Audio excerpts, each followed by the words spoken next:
Bueno, muy buenos días. Primero quiere preguntarles cómo les pareció el contenido de la charla de ayer. Yokata,そうです。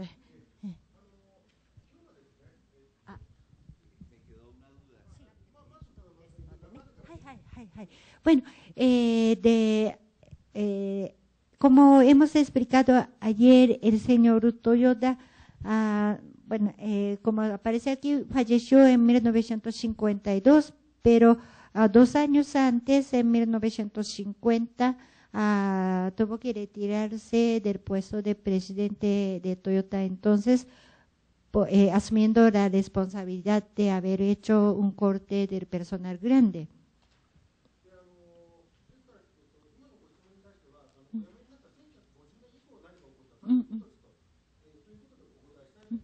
Entonces, después, ¿qué pasó en Toyota?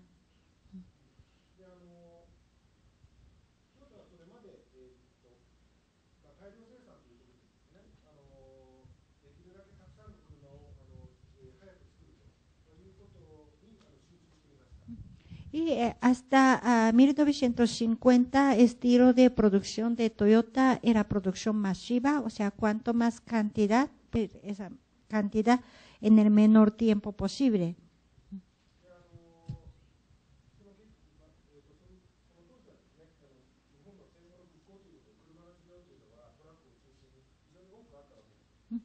Porque esa época Japón estaba en la época de posguerra y estaba como reiniciando actividades económicas y era época de también reconstrucción y restauración de daños causados por la guerra. Entonces había mucha demanda, sobre todo de camiones o de vehículos comerciales, ¿no?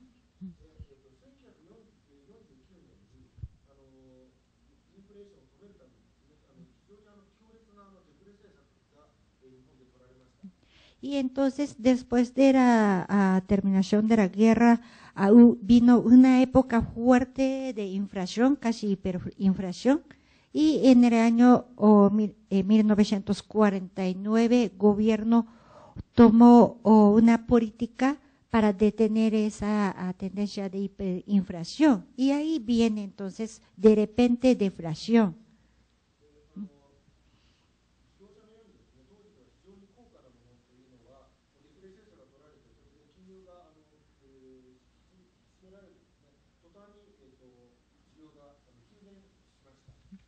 Y entonces, esa época el valor del vehículo era algo muy costoso, comparando con el nivel de sueldo o con el nivel de ingreso que tenía en esa época. Y entonces esa política de deflación, el sector financiero se contiene y entonces ya no, nadie podía comprar vehículos, entonces la demanda decreció rápidamente.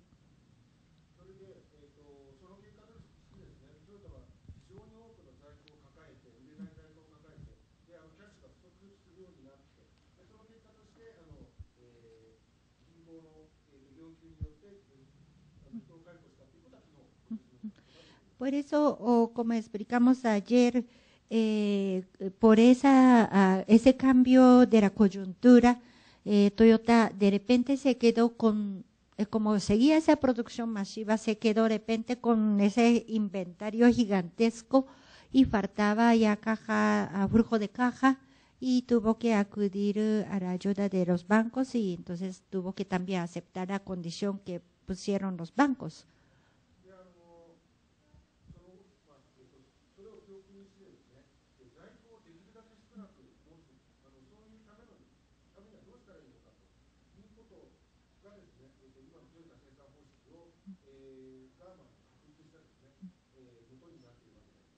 Entonces, a través de esa experiencia, lo que Toyota aprendió primero es no tener inventario tan grande y de ahí dio cambio de rumbo de Toyota y ahí dio también como inicio del sistema de producción Toyota.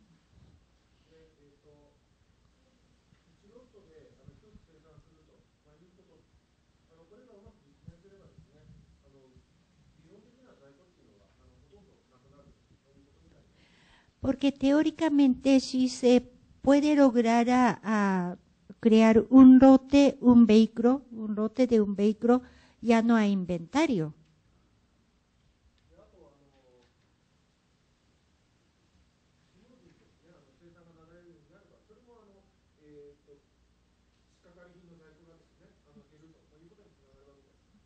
Y también si puede adecuar el flujo de trabajo, ahí también puede reducir no solamente inventario de productos terminados, sino que inventario de productos en proceso.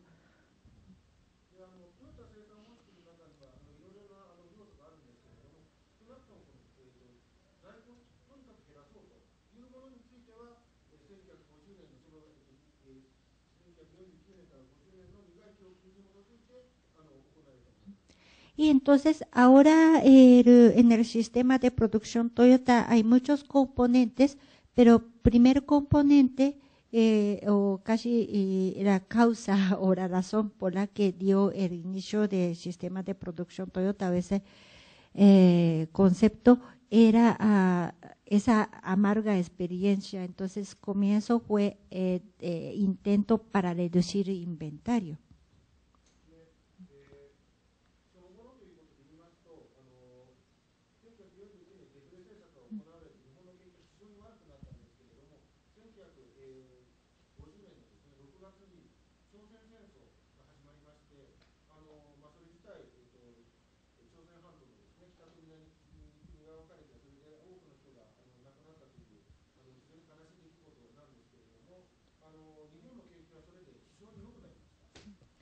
Y entonces, en el año 1949, por el cambio de la política del gobierno, Japón entra en deflación y la economía, bueno, se puso muy mal estado, entró muy mal estado, pero pues, siguiente año, en junio de 1950, estalla la guerra en Corea, entre dos Coreas, y esa guerra es una guerra triste porque una guerra entre el mismo pueblo se divide en dos países, el mismo pueblo, pero irónicamente esa guerra ayudó al levantamiento de la economía de Japón. Entonces,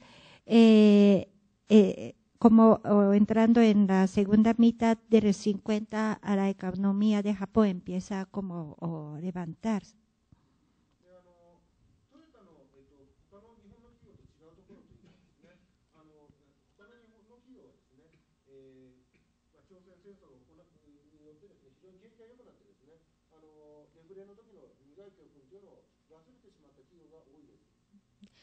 Pero la diferencia de Toyota es que no se olvidó nunca la experiencia amarga que tuvo con la recesión económica.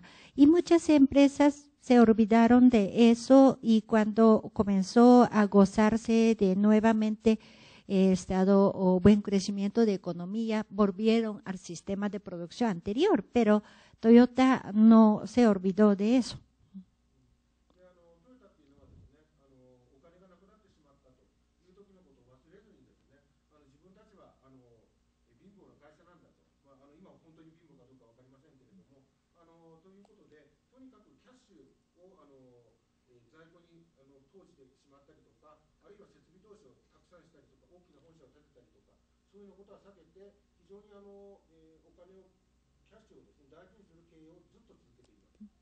Por eso que Toyota, después de comenzar a crecer, nunca volvió a tener inventario grande, ni siempre tenía mucho cuidado de conservar buen flujo de caja y tampoco ya no volvía a hacer inversión grande en las instalaciones, como vimos en ejemplo de mantenerse de pequeña.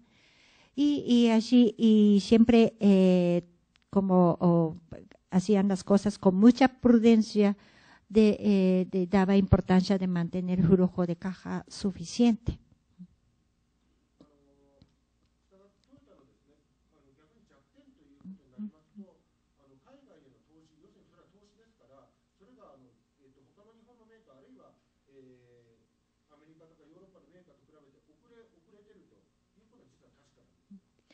pero eso a la vez conlleva la debilidad de Toyota, porque la debilidad de Toyota es que comparando con otras marcas internacionales, en cuanto a la cantidad de inversión que hace en el exterior, o en el momento, o sea, el tiempo que hace la inversión, siempre como era tan prudente que se demoró o no hizo o gran inversión cuando hacían otras marcas, ¿no?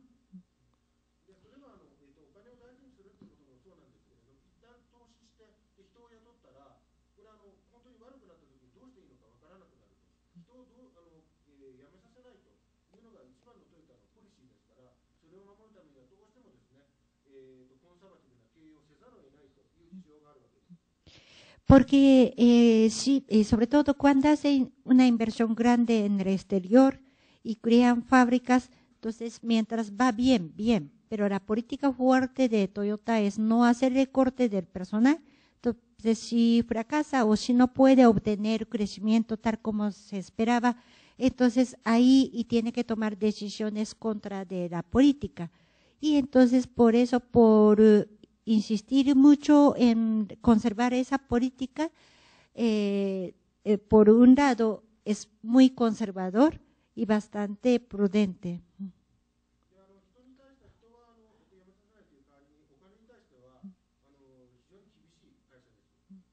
Pero por un lado, o sea, no hace recorte del personal, pero a la vez con la plata es una empresa bastante exigente con el manejo de dinero.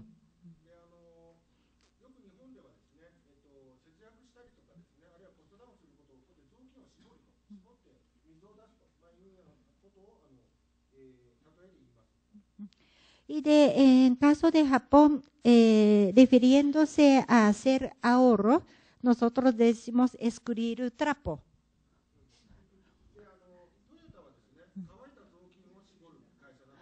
Pero Toyota, refiriéndose ese como actitud de Toyota a la gente o la sociedad, dice que Toyota escurre el trapo seco.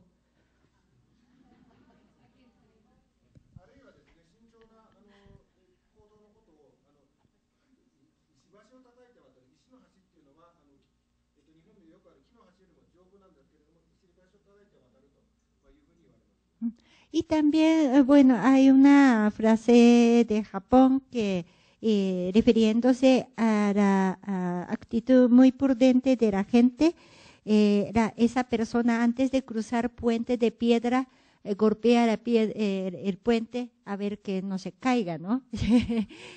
O sea, en general, tradicionalmente los puentes de Japón eran madera, entonces se considera que puente de piedra es mucho más resistente que puentes de madera. Sin embargo, esa persona sí es muy prudente y dice que esa persona antes de cruzar puentes de piedra lo golpea.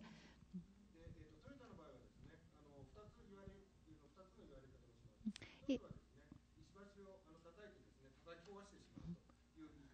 entonces, refiriéndose a la gente de Toyota, hay también dos como descripciones. Uno es gente de Toyota antes de cruzar puentes de piedra golpea y lo rompe.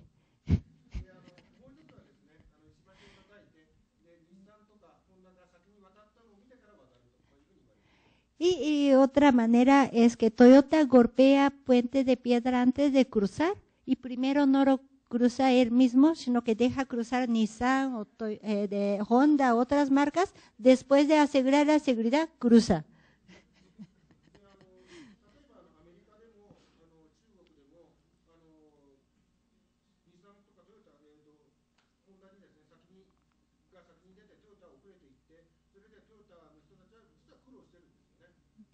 Porque en cuanto a la participación en otros países, otras marcas como Nissan o Honda salieron mucho más antes que Toyota para entrar en Estados Unidos o para entrar en China.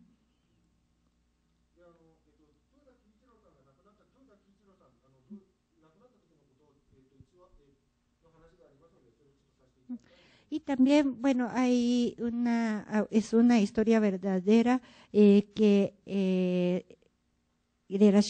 se relaciona con el fallecimiento del señor Kiichiro Toyoda, fundador de Toyota.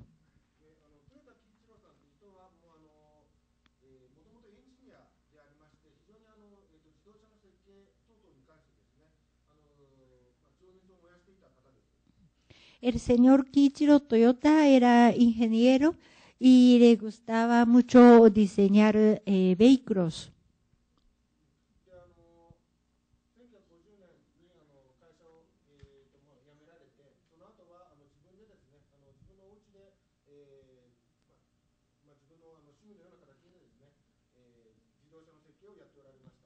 Y entonces en el año 1950 se retiró de la empresa, pero él siguió diseñando vehículos en su casa.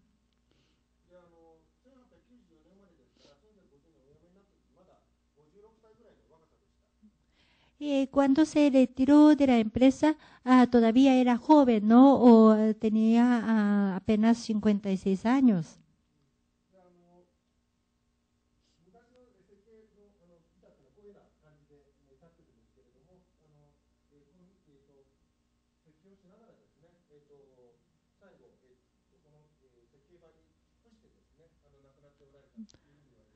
Y entonces cuando se murió, también estaba diseñando carro. Y entonces cuando fue encontrado, estaba muerto, pero encima de su plano que estaba dibujando.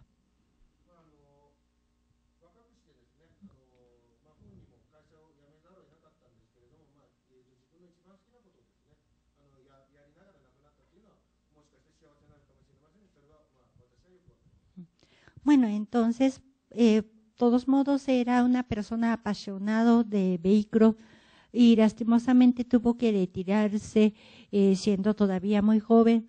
Pero si miramos la pasión que tenía él, como le gustaba tanto hacer diseño de carros, si había muerto diseñando carros, de pronto era una vida feliz, ¿no?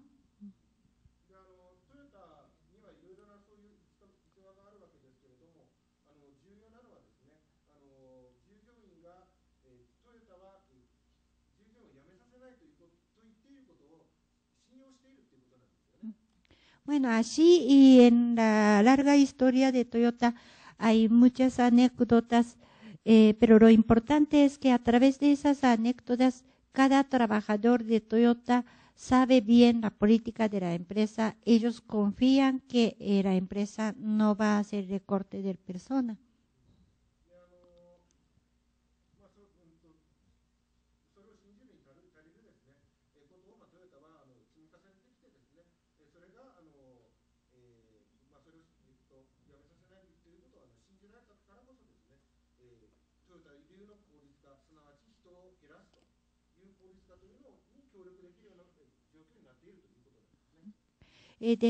Por haber algunos hechos simbólicos en que mostraba claramente esa política, por eso que durante el tiempo pudo venir ganando la confianza de los trabajadores y por eso pudo difundir el sistema de producción Toyota que aparentemente va contra de esa política, ¿no?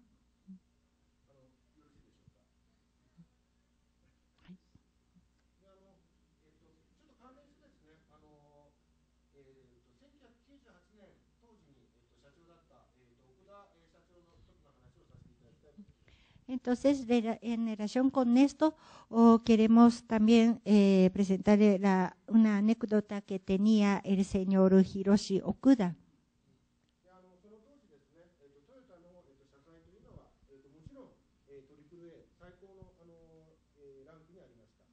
El señor Hiroshi Okuda estaba en el puesto de presidente de Toyota en final de los años 90.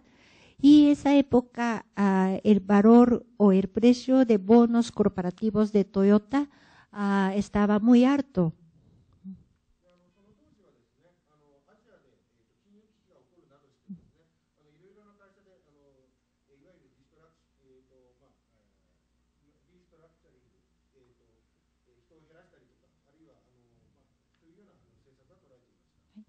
Y entonces el bono corporativo de Toyota gozaba la calificación de AAA, pero esa época ocurre una crisis financiera en países asiáticos y las empresas de países asiáticos tenían que hacer reestructuración de la gestión y también hacer algún recorte de personas.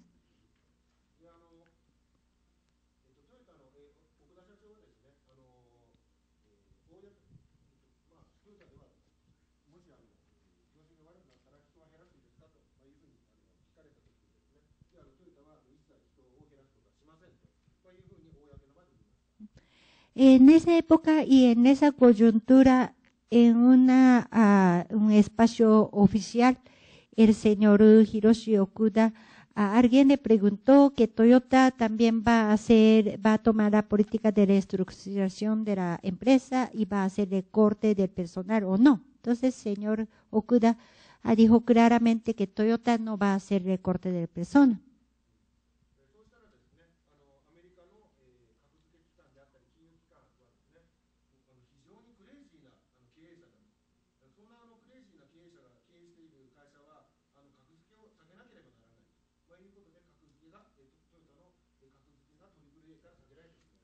Pero esa afirmación a las firmas calificadoras de Estados Unidos o al sector financiero de Estados Unidos les pareció como una locura y entonces dijeron que si Toyota mantiene esa política loca, debería bajar la calificación y bajaron la calificación.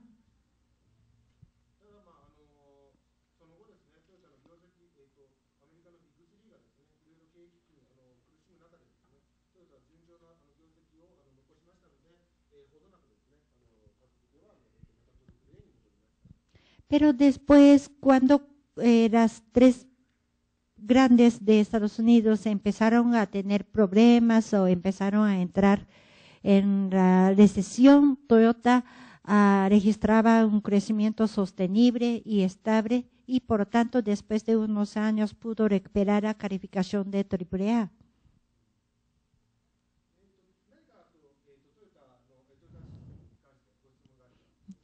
Bueno, eso es lo que quería añadir de la charla de sistema de producción Toyota.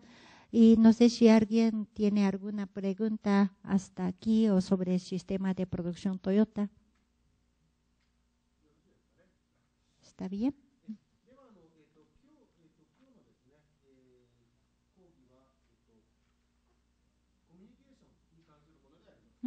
Y entonces entramos en el tema de hoy.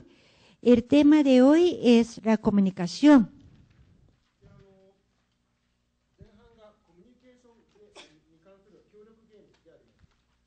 Entonces, primera parte de hoy haremos un juego grupal.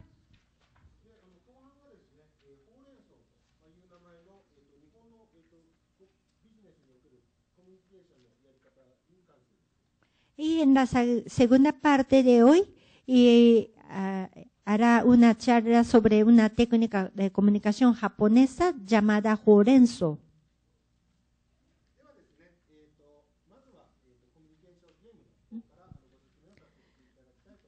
Entonces, primero explicaremos sobre el juego grupal.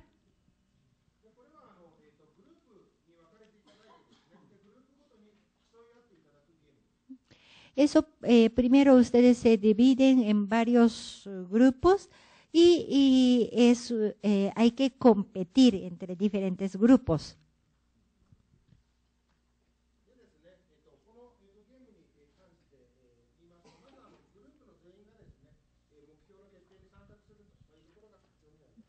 Entonces, es un juego grupal que se requiere cooperación. Entonces, ¿qué debe haber para poder desarrollar bien este juego?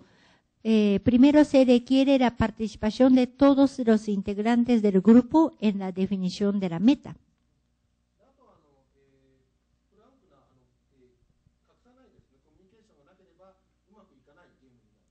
Y también se requiere una comunicación franca y abierta, o mejor dicho, sin ella no puede lograr la meta.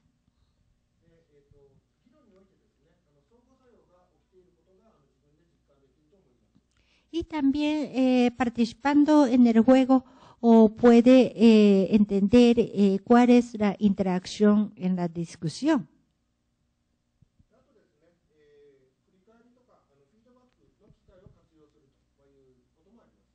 Y también es importante aprovechar ese juego o para reflexión y retroalimentación.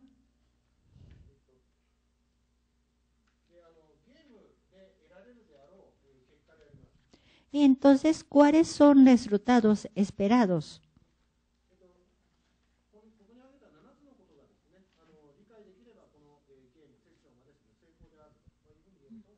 Y aquí están 7 resultados esperados.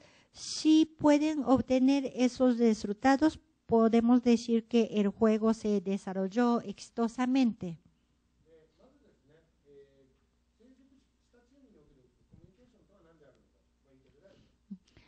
Primero, como resultado, puede obtener una cooperación en un equipo maduro.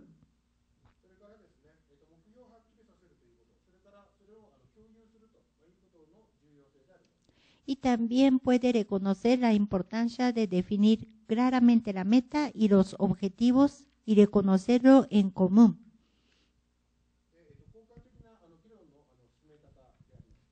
Y también puede aprender una manera efectiva para desarrollar la discusión. Y también puede aprender una técnica de comunicación en grupo.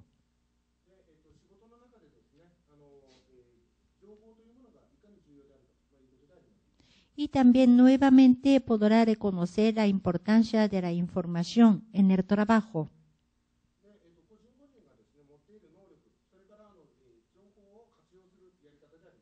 Y también puede entender cómo aprovechar de la capacidad y la información que tiene cada integrante.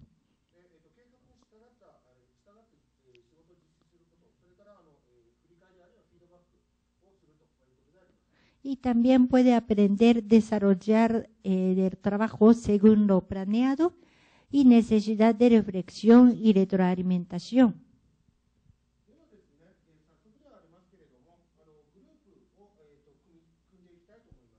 Entonces, primero conformaremos varios equipos o varios grupos.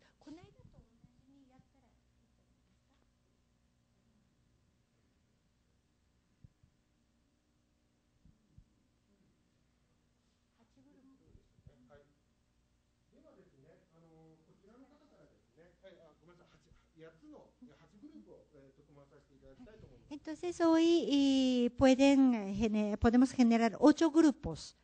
Entonces puede ir diciendo 1, 2, 3, 4, 5, 8 y vuelve 1, 2, ¿sí?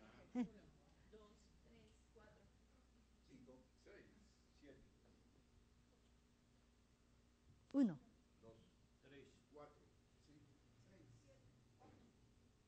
1.